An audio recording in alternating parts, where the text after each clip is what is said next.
Dr. John C. Maxwell.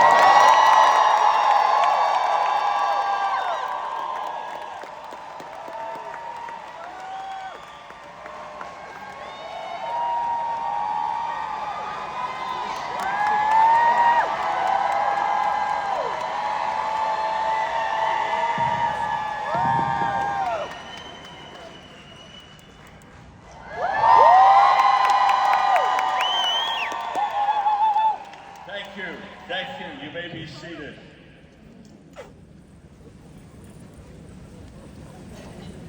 Let's just get acquainted, okay? My name is John.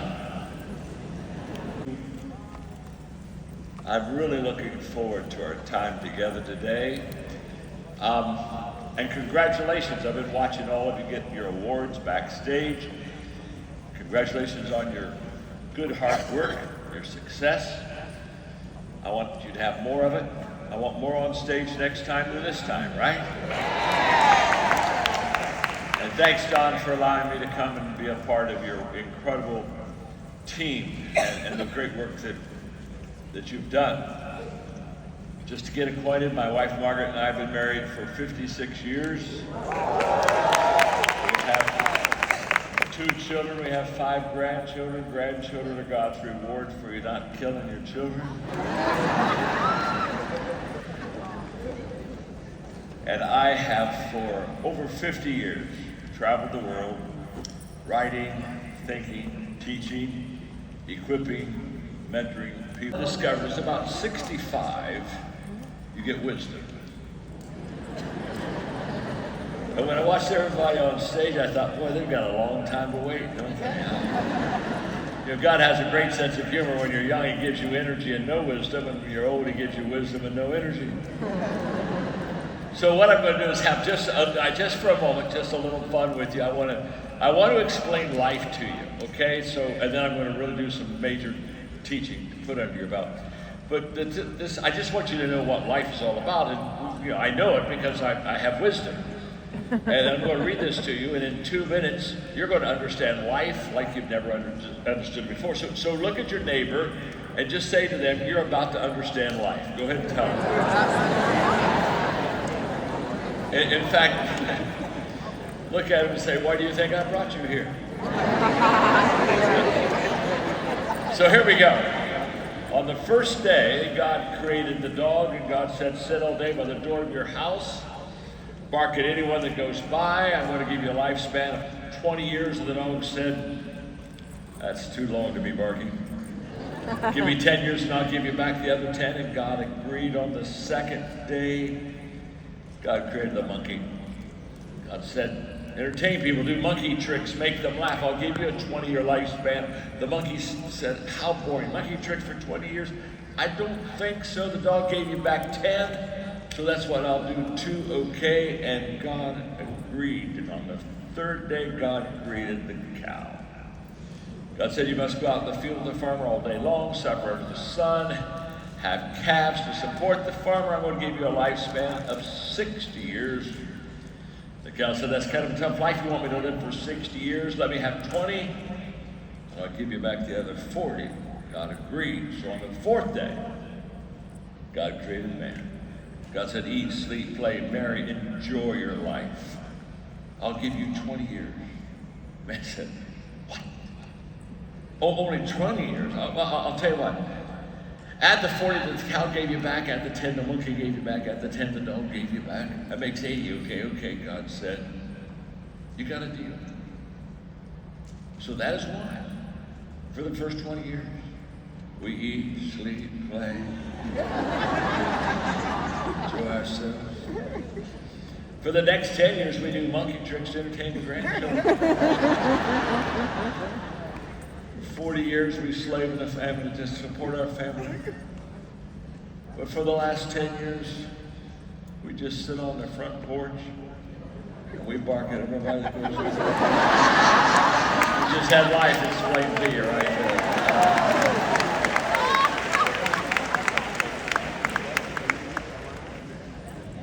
I write books. I write a lot of books. I didn't plan on being a writer. I never had a desire to write a book. I never had a desire to be an author.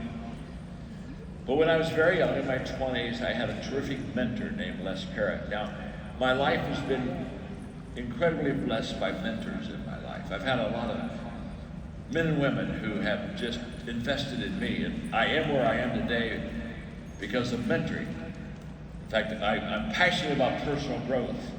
And when I sit down and help people with personal growth and develop them and coach them, I help them understand that the most effective, best way to ever develop personal growth is to have good mentoring in your life. And I've been very blessed. And so I'm in my 20s, I'm sitting down with a mentor named Les Parrott.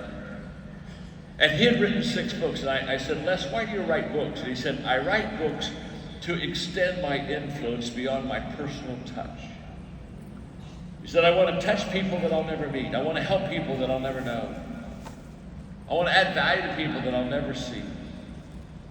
And the moment that he told me that he wrote books to make a difference in people's lives and spread his influence beyond his own personal touch, I leaned over that table, I can still remember, and I looked at Les and I said, Les, I'm going to become an author.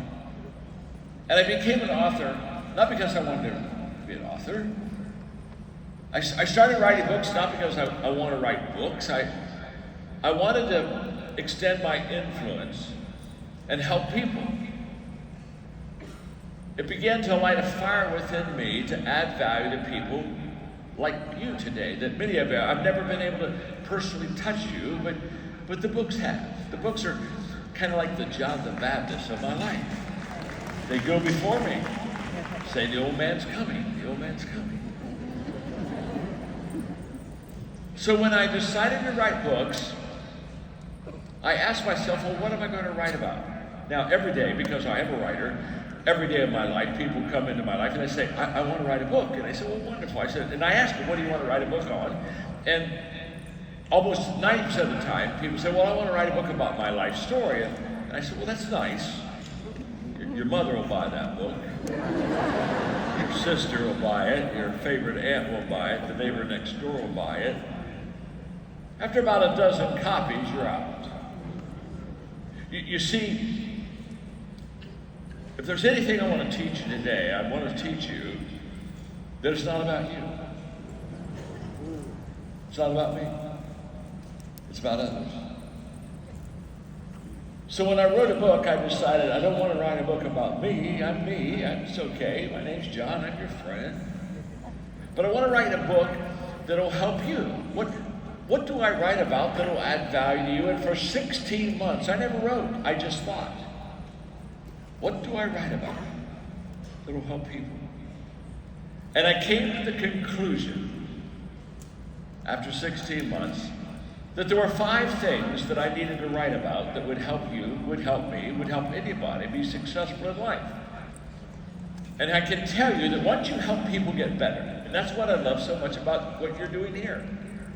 When you're helping people get better and improve their lives, it's a plus in people's lives that is impacting to them. And so after 16 months, I knew I was going to a Maxwell book, and I've written 94, okay?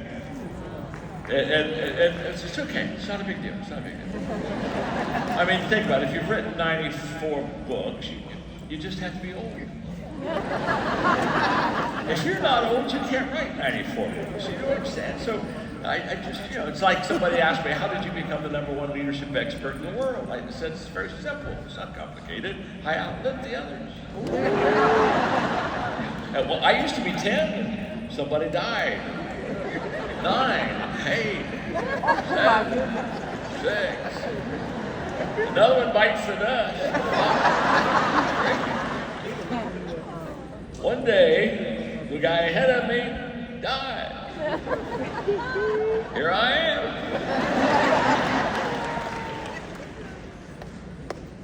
So when you write that many books, and we sold a few million copies, 38 million, if who's counting. I've written more material on leadership than any man has ever lived in the history of the world. Again, that's a big deal. You just have to be old. It's like wisdom, okay? Your time will come. If you're consistent. Consistency compounds. You're seeing me at a very wonderful time of my life because everything's compounding.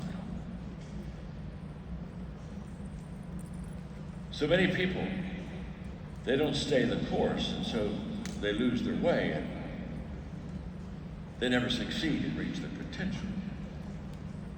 And I'm going to just, in a moment, we'll put these 5 things under your belt because I'm just here to help you. That's the only reason I'm here. I'm here because I want to add value to you. I mean, people ask me, when are you going to retire? I said, well, I'm not going to retire. And they said, why not? I said, because I love what I do, and I do what I love. Why would I retire? I mean, good Lord.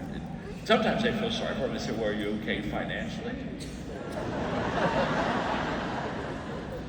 You sold 38 million books, you're okay. Somebody told me the other day that retirement is doing what you want to do when you want to do it. I said, then I'm retired. Because I'm doing what I want to do, and I'm just, to be able to be with you today and to give you these 5 things and just help you, you're going to get better. You're going to get better. In fact, look at your neighbor and say to them, John's going to help you get better. Go ahead and tell them that. Look at him and say, John's your friend. John's your friend. Look at him and say, I'm John's friend. I'm John's friend. We got it, don't we, huh? Are we getting it, huh? We got it. So here they are. These are the 5 things. And if it's a Maxwell book, I promise you, it has one of these 5 things in it. And the reason that the books are so successful is because I help people become successful. I had a lady come up to me the other day and said, I know the secret of your success. I said, what is it? She said, you've been very successful helping people become very successful. I said, that's me. That's who I am. That's what I do.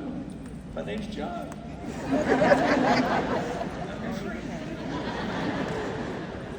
Here are the 5. I don't have them in any priority.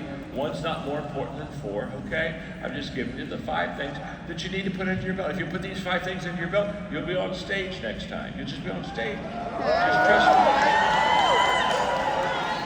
me. You don't get on stage because you won the lottery. You got on stage because you worked for it. And these 5 things will help you. So the first thing I want to talk, in fact, to help you remember, just think of the word clear, C-L-E-A-R. Because each one of these 5 things starts with one of those initials. Let's talk about C. If you really want to just take your life and improve it greatly, you need to learn how to communicate. Communication is so essential to the success of a person. In fact, it's so essential. Warren Buffett, who's known, of course, for money, Warren Buffett said the most important skill that you can ever have that will improve your life isn't knowing money and finances. He said the most important skill is the skill of communication. And the reason for that is if you are leading anybody, you have to communicate very effectively to get them to see it, feel it, know it, do it. Communication is the bloodline of success. So when I started writing, I said, I need to teach people how to communicate. I need to teach people how to connect with other people. So I write books on it. I wrote a book a few years ago about everyone communicates, but few connect. The newest book I wrote about 2 or 3 years ago are the 16 laws of communication. And I teach people how to connect, how to communicate, because you're casting vision, you're recruiting, you're asking people to climb the mountain with you, you're asking for buy-in. And your ability to communicate effectively is going to determine how well you recruit. It's everything. The ability to connect with people. Let me illustrate. Let's talk about casting vision. Let's talk about you're getting ready to bring people on your team. When you're getting ready to cast vision, There's the teaching you give. This is where we're going. I call that sometimes your best message. It's the message that you're giving to them right now at that moment that you're wanting to get the best out of. But there's a big picture. There's a big message when you cast vision or you communicate with people that I want you to understand. Now, you've never read anything about it. You never heard anybody talk about it. I promise you. I've never read about it or not. But when I wrote the book, The 16 Laws of Communication, by the way, you want to get the book. It's the Bible of communication. It is the Bible of how to connect and communicate with people. So I've never read anything on it, but I know how to do it because I've done it all my life, and so I'm going to pass it on to you right now. You see, when you're getting ready to communicate vision to your people, or here's the picture to your people, you've got to ask yourself 4 questions. And these 4 questions are the DNA of the success of the vision and your success. And the 4 questions are these, very simple. What do I want them to see? Because you want to paint a picture for people. What do I want them to see?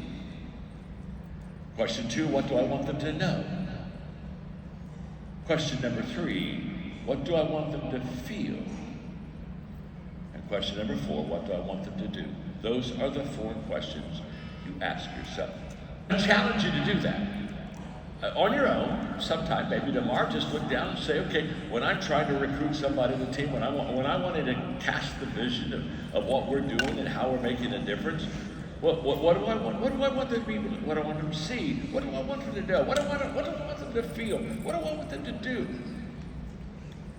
And I'm going to give you my answers, mine. They don't have to be yours. In fact, they probably wouldn't be yours. I'm not even asking to be yours. But I'm doing this to teach so that you understand where you want to go with this. And so I'll give you, because I've answered these 4 questions, and when you ever hear me communicate or teach, as I'm communicating right now to you on kind of the 5 things that you need to be successful with that I write in my books, you got to understand the DNA of everything I'm communicating comes through those 4 questions. So what do I want you to see? Well, whenever I teach, communicate, I want people to see their possibilities. I am a possibility communicator. What I do is I lift the lid for people. I help them see further than they've ever seen. I allow them to look higher than they've ever looked, to dream bigger than they've ever dreamed. I'm a possibility communicator. I'm a possibility teacher. I take people who are asking the question, can I? And I switch it to how can I? That's who I am. That's what I do. When you hear me teach, it doesn't matter what I'm teaching. I have different lessons. In fact, in this iPad I've got right here, I've got 700 different teachings. 700 different lessons. You just name a subject and I can go teach on it, okay? Now, that's no big deal. You just got to be old. Remember, if you're not old, you can't do this stuff. But whenever you hear me teach, whatever the subject is, I'm a possibility communicator. I want you to see possibility. Well, what do I want you to know? I want you to know that I value you as a person. I want you to know that you're valued. Every time you hear me talk to you, I'm going to speak in terms of endearment and value and appreciation in your life, because you were created by God, and God doesn't make junk. And so when I look at you, I value you because He values you enough to create you. So when I look out at you today, I not only see possibilities for you, I see value in you because of who you are. So what I want you to see is your possibilities. What I want you to know is that I value. What do I want you to feel? I want you to feel empowered. Whenever I teach, when I'm done, I don't want you to say, isn't John amazing? I want you to say, I think I could be amazing. I want you to have a game plan. I want to put resources and tools into your life so that you've got something that you can go and do better. So I'm an empowering person. I want you to feel like I can do this. Wow, I wish I had time to teach on this principle, because so many people when when they're where I am, they want to be stars. They want everybody to look at them and say, oh, they're amazing, they're amazing, they're amazing. I don't want to be a star. I don't desire to be any star to anybody here. My name's John. I'm your friend. You see, if I want to be a star, I create a gap between you and me. I have no desire to do that. If I want to be a friend, I close the gap. I walk slowly through the crowd. When you think of me, you think, he wants to help me. When you applaud, I'd really like you kind of applaud your possibilities and what you can do. To be honest with you, I've done this for quite some time now. I already know what I can do, and I'm really good. That isn't any big deal to me. I want you to get really good. I want you to do better than me. I want you to go beyond me. I'm your friend. I'm not a star. I'm John. That's who I am. That's what's Mama calls. She called me John. She didn't call me Big John. So I want you to feel the power, and what I want you to do is I want you to apply. Everything I teach, I'm asking for two things in what I want you to do. I want you to apply and multiply. That's why I deal with leaders. My crowd is a leadership crowd. My crowd really isn't a followership crowd. If you deal with followers, you add. When you deal with leaders, you multiply. And I'm dealing with leaders. I know there are a few thousand people here today. I'm glad you're here. Thank you. But I'm not talking to a few thousand. I'm talking to several thousand. Because you influence. Do you see what I'm saying? What do? I add value to leaders who multiply value to others. That's who I am. That's what I do. So I want you to apply and multiply. Now, those are the four questions that I ask myself. You go and ask yourself what I want them to see, what I want to know, what I want them to feel, what I want them to do, and settle on that. And that becomes who your DNA is. And so when you hear Maxwell teach, he'll teach on different subjects. But I will promise you, you'll see possibilities, you'll feel valued, you'll feel that you're empowered to go do it, and you're going to go out and multiply. Why? Because that's who I am. Because who you are is the communication that connects with people, not what you say. Don't miss it. So when I was a kid, I said, I want to help people communicate. So I write books on communication. The second area I said I'm going to help people do is I'm going to help people lead. And of the five things, what I'm known for the most is leadership. That's really kind of the one that stuck the most. And I'm going to help people lead. And the reason that I wanted to help people to lead is because when I was 26, I came to the conclusion that everything rises and falls on leadership. Not some things, not most things, everything. The reason your business is such a successful business is because you got a leader like Don. This is not complicated. This is not complicated. If you're a good leader, you build a business. If you're a bad leader, you blow a business. Nothing's complicated at all. Everything rises and falls on leadership. And I love it. People say, what do you mean by everything? What I mean is everything. Everything. If you can lead well, the law of the lid, and the 21 irrefutable laws of leadership, the law of the lid, what's it say? How well you lead determines how well you succeed. So if you lead well, you succeed well. If you don't lead well, you don't succeed well. If you lead well, people follow. If you don't lead well, people don't follow. It's just that simple. Everything rises or falls on leadership. Leadership is either the best thing that happens to people or it's the worst thing that happens to people. Leaders are either a blessing to people or, to be honest with you, they're a curse. And how does leadership rise? Two things. Good leadership skills and good values. Got to have them both. You can't substitute one for the other. I watch people try that. I know people who have good leadership skills, but they don't have good values. What that means is they know how to lead you, but because they don't have values, they'll manipulate you. And manipulation is always wrong. There's never a right time to manipulate people. Now see, the problem is leaders see more than others see, and they see before others see. And if you see more than others see, and if you see before others see, you have what I call the leadership advantage. Oh my. the leadership advantage.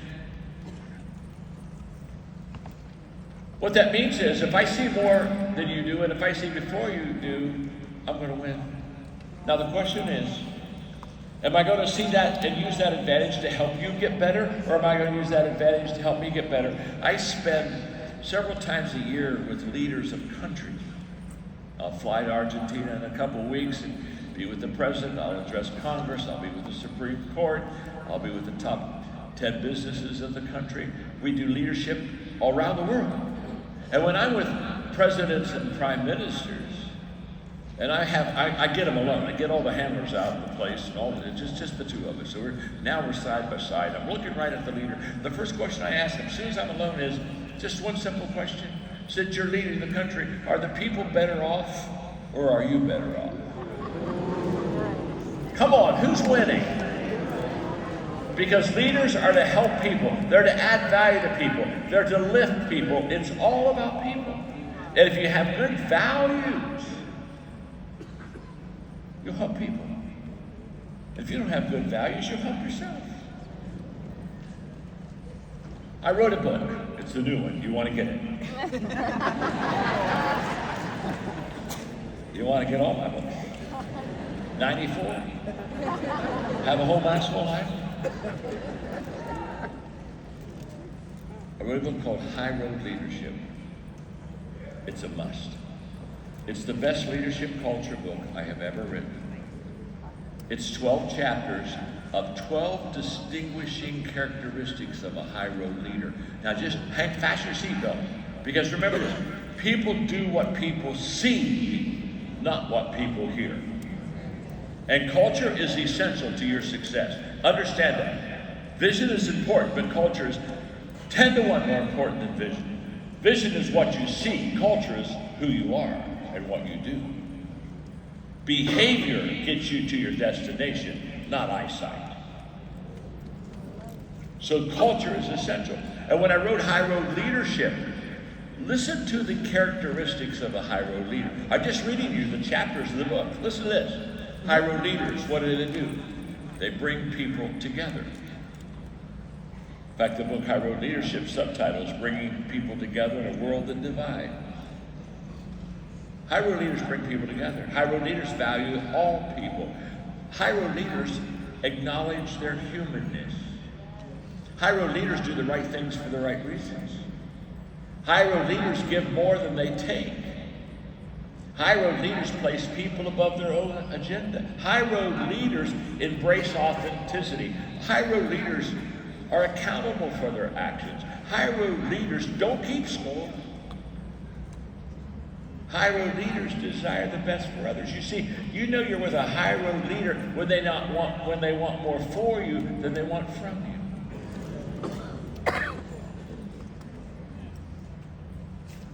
That book is a leadership culture book.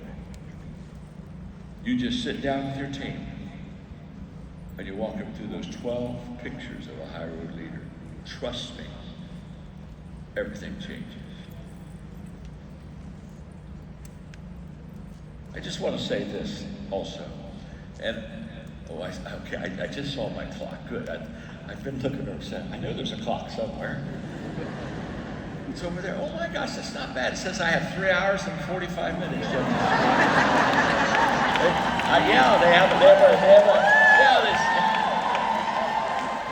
They have a note right beside it. Skip lunch.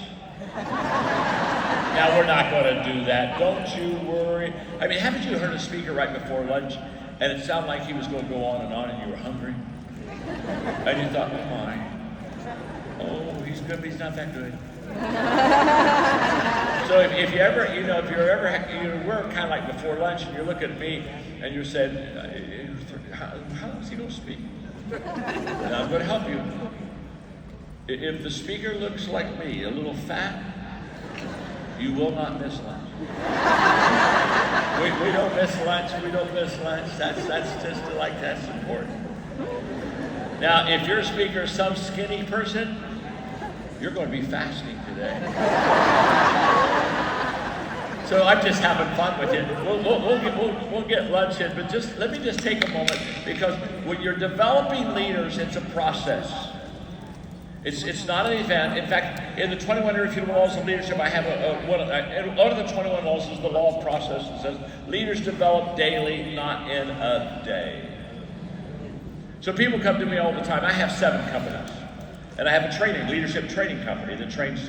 Like we train big boys, we train Delta, we train Microsoft. In fact, I mentor the CEO of Delta, the CEO of Microsoft. So, we train big boys, we train little teams, it doesn't matter. We just train people. We're in the leadership training business. And they'll call and they'll say, we got to have some leaders in our company. We got to have some leaders on our team. Do you have like do you have like a crash course on leadership? And I'll say, what do you mean a crash course? You have like leadership in 3 quick lessons. No, we don't have that. You see, too many organizations, they want to microwave leaders.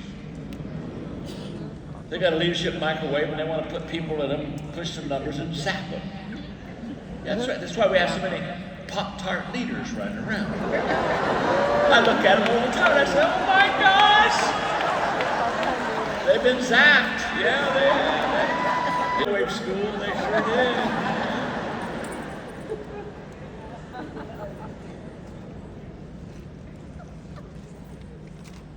Get rid of your microwave.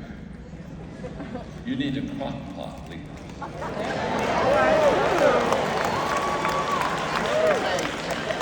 You don't raise great people up in a moment, at an event, at a time, or in a day.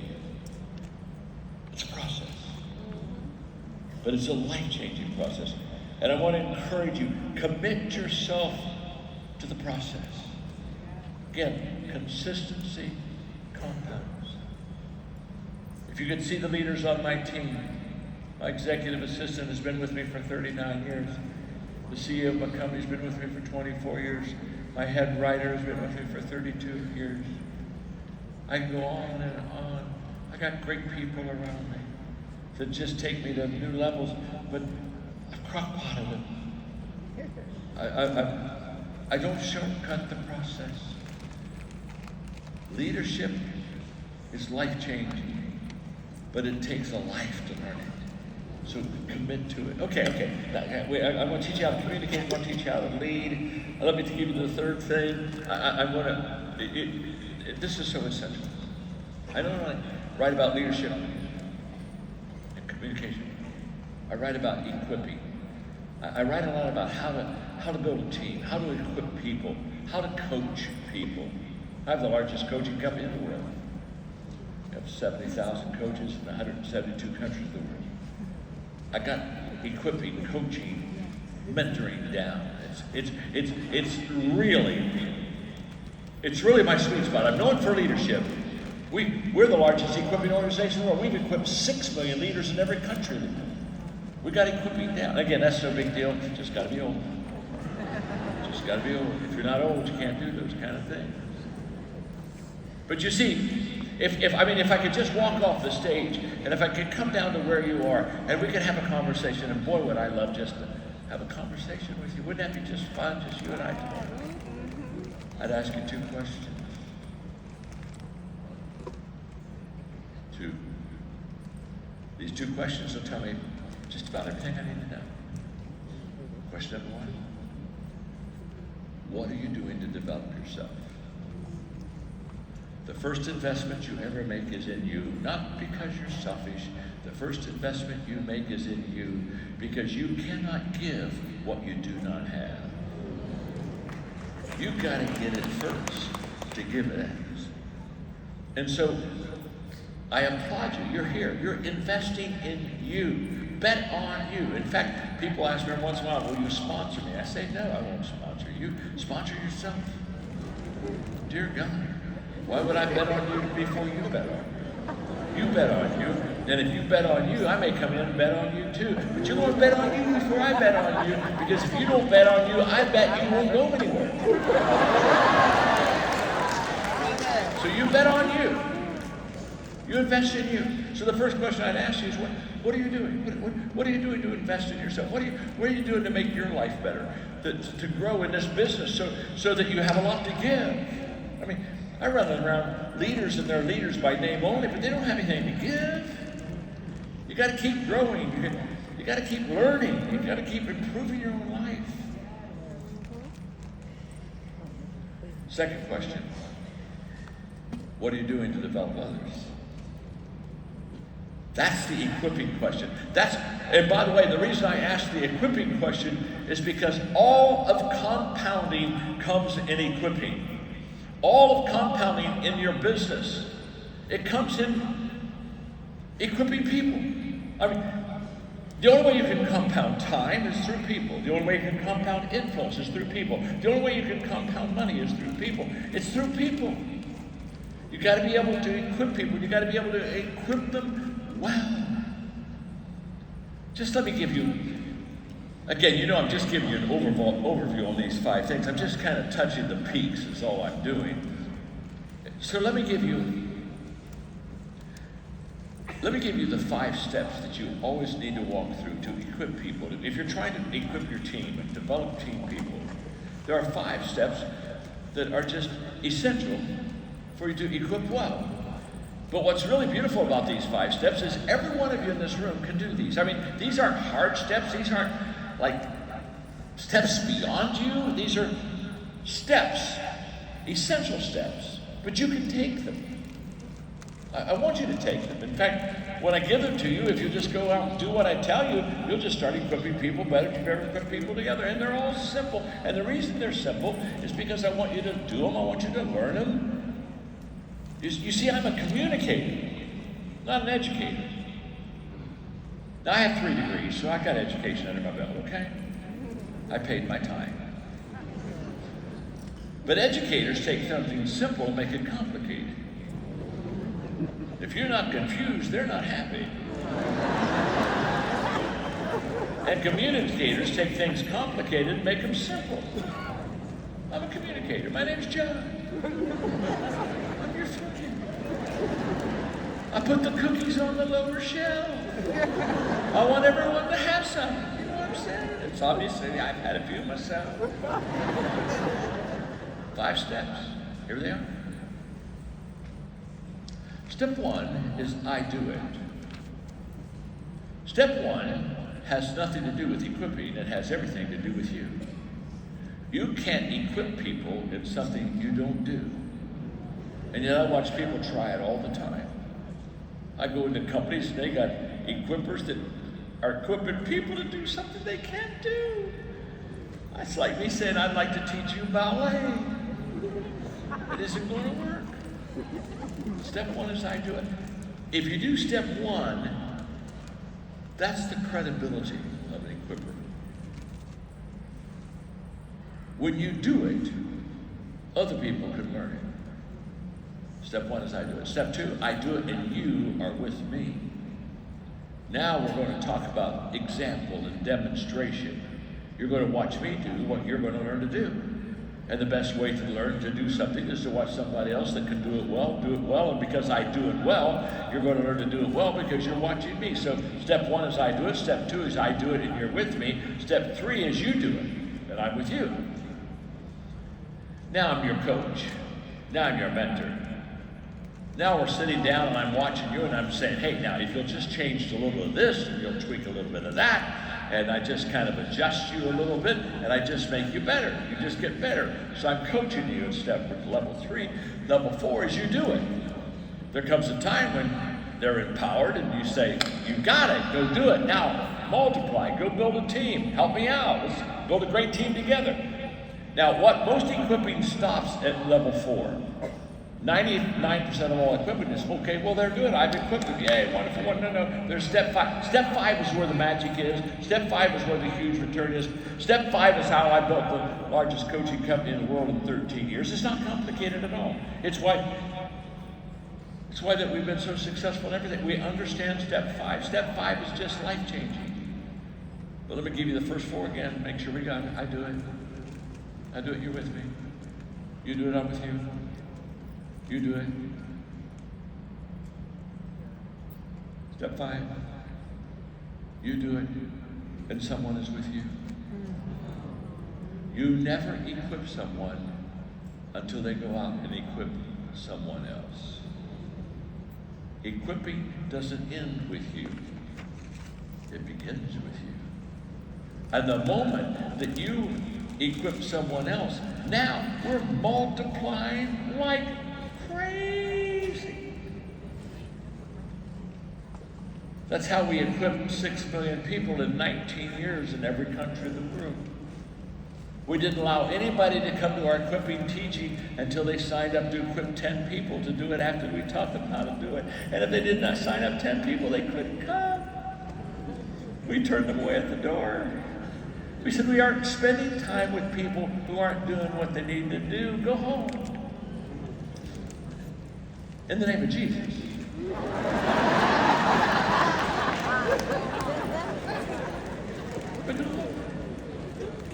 You see, very quickly, when you're in developing people, you got to separate the players from the pretenders.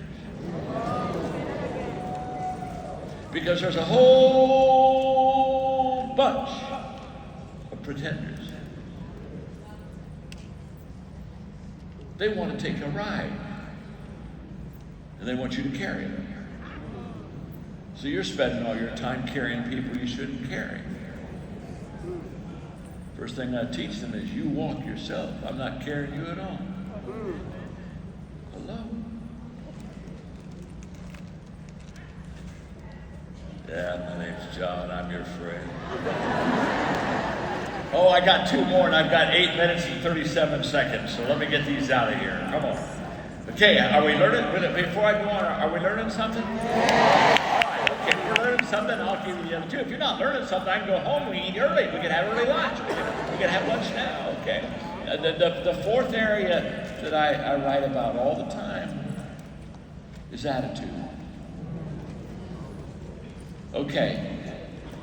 I'm going to give you a book you got to get. Just don't mess around. Just write it down and get it. It's called How Successful People Think. You just trust me. Trust me. The greatest gap between successful and unsuccessful people is the thinking gap. I know that for a fact. It's not theory. The greatest difference between those who have and those who have not is how they think. Now, I'm not talking about IQ. I'm not talking about being smart. I'm talking about successful people. They think differently than unsuccessful people. And in the book, How Successful People Think, I identify 11 thinking skills that successful people have developed. They weren't born with them, they developed it. You're not born with this stuff. You got to develop it. 11 thinking skills that if you just got you got to think. It's a life-changing, huge book. And I write a lot about attitude, overcome adversity.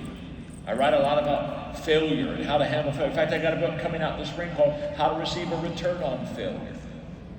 Oh my gosh. Understood correctly, failure is a great friend. Okay. Just trying to figure out what I'm going to tell you and what I'm not going to tell you. Okay, I've got to tell you this. Because I'm your friend. People, when they think of success and failure, they separate them.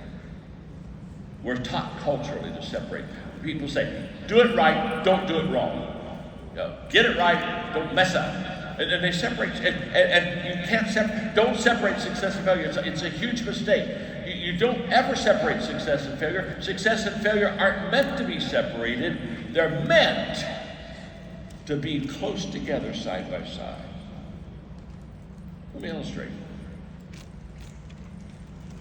In your life, success and failure is not separated. It's not like, for the last 3 days, I've just succeeded. Whee! Nothing bad's happened, nothing's bad. And then, oh my gosh, for the last 2 days, it's been terrible. Great. No, if your day's like my day, I got some wins every day and I got some losses every day. Do you? I got some ups and the ups and downs don't get separated. But we separate them. And that's a mistake because I want to tell you why.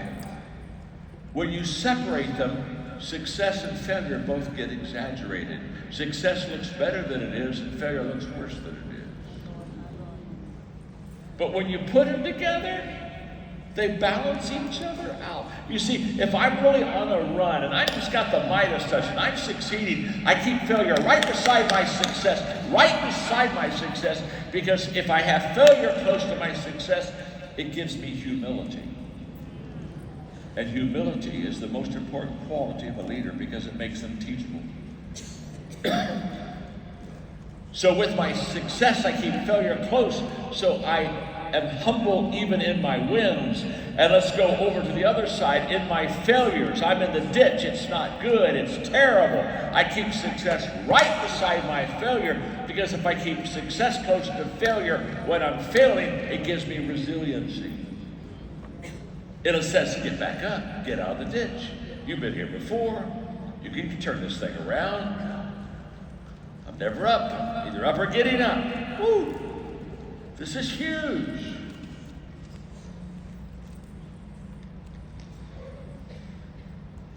I have a lot of good, successful friends. Success is a lousy teacher, by the way. Very lousy.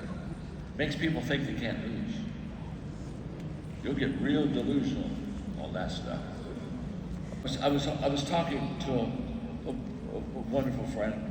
I won't give his name because you would know him. Multi-billion dollar business. And we were talking, just the two of us, quite openly one day. And he was talking to me about his failures, his losses, his misses, good decisions that really didn't turn out good, that came out to be bad decisions. And he was very transparent. In fact, well, we know each other, so I appreciate that. And I told him, I said, you're just really transparent about your misses and your losses. So I said, let me ask you a question. If you could go back and do a few of them over, the ones that you're failures, if you could go do a do-over, in other words, I could go back and I could do it over, it wouldn't be a failure, or it wouldn't be a miss or a loss. I said, which ones would you go back and do over? And his answer was life-changing to me. Life-changing. So I'm giving him a chance to go do over a failure. He said, if I would get a do-over, I would never do the do-over. I said, why? Because he said, failure has taught me two things. That I can never let go. I said, okay, talk to me. You're not going to do over those failures? He said, no. He said, first of all, I've learned more in my failures than I learned in my successes. If I go and get rid of the failure, I lost the lesson. And I choose the lesson because it's more important than what the failure was. Wow. He said, secondly, if I do them over, the adversity and the challenges and the problems I've had to work through have given me inward character. It's made me bigger on the inside than the outside, and better on the inside than on the outside. And he said, if I went and did them over, I would lose the character. I would lose the strength to handle adversity. I would lose the resiliency and stamina. He said, and I don't want to lose the character, and I don't want to lose the lessons, so I'll keep the failures as they are. Huge.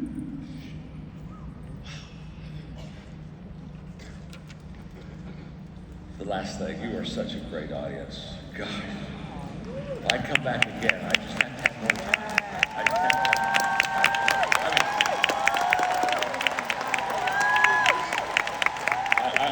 I mean, if a communicator can't connect with you, he needs to go home. I mean, there's no place like this place anywhere near this place. So this must be the place. You know what I'm talking about? I mean, woo! The fifth area is relationships. Just the ability to get along with people. Oh my gosh. People won't go along with you if they can't get along with you.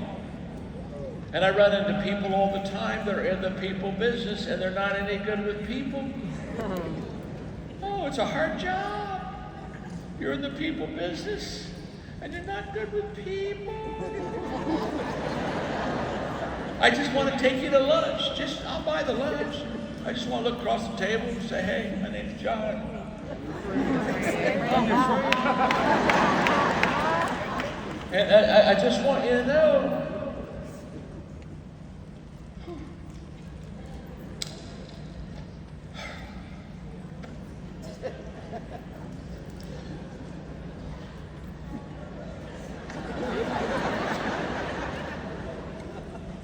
People don't like you.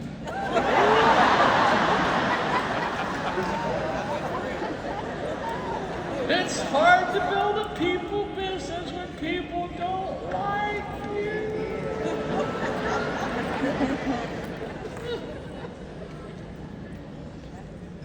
I had a great mentor. I had a lot of great mentors. John Wooden was one of my great mentors for 14 years. He spoke into my life. He would tell me often, he said, John, there is a choice you have to make in everything you do, so keep in mind that in the end, the choice that you make makes you. How true that is. You need to make a choice today to be a plus, not a minus. I can teach relationships in about 5 minutes. It's not that complicated. If you're a plus, your relationships are going to be fine, and if you're a minus, your relationships are going to be always in trouble. You got to ask yourself a very simple question. Do you want to be a fountain or a drain? Boy, by the way, I know how to connect, don't I?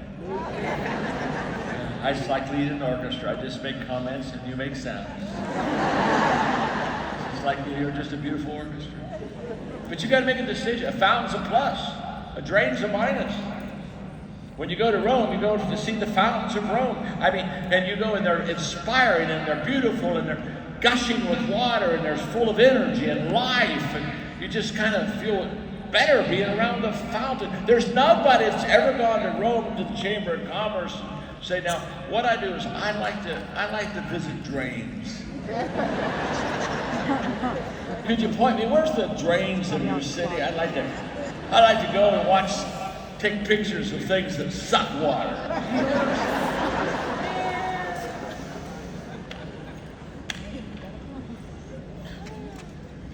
I got it finished. You've been so kind. You've let me speak a couple minutes longer. Thank you for that. You really didn't let me. You didn't let me. I just wouldn't leave the stage. You know, Don's probably got a trap door down here in a moment. All of a sudden, I'm going to disappear, and you're going to think the rapture came and you missed it.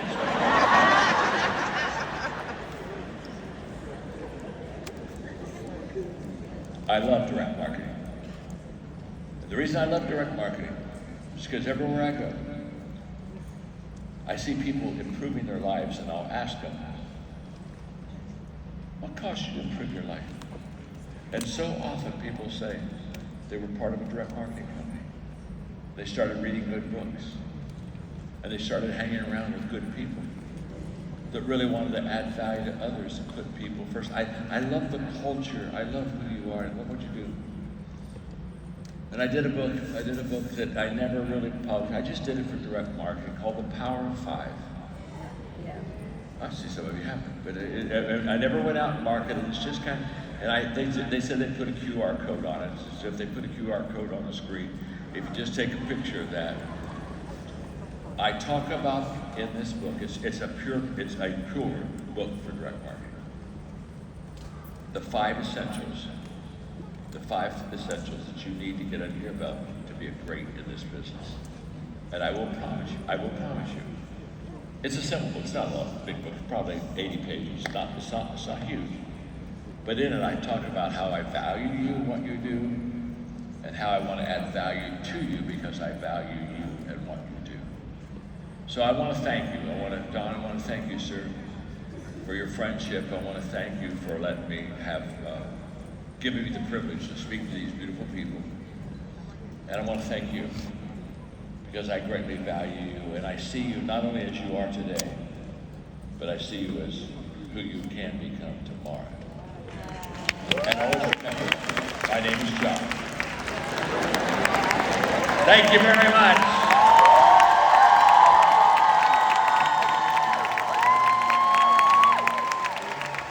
Wow. You're beautiful.